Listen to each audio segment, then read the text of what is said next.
This video is for use cases when a multi-bit CE occurred on a DIMM, causing a need to restart the system for the DIMM self-healing process to attempt a post-package repair.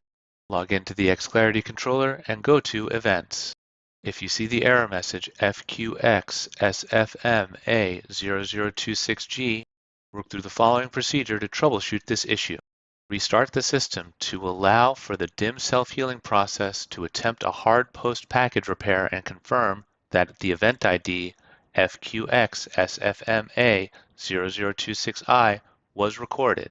If the problem persists or if the PPR attempt failed due to event ID FQXSFMA0027M or FQXSFMA0028M, collect the server service data logs and contact Lenovo support.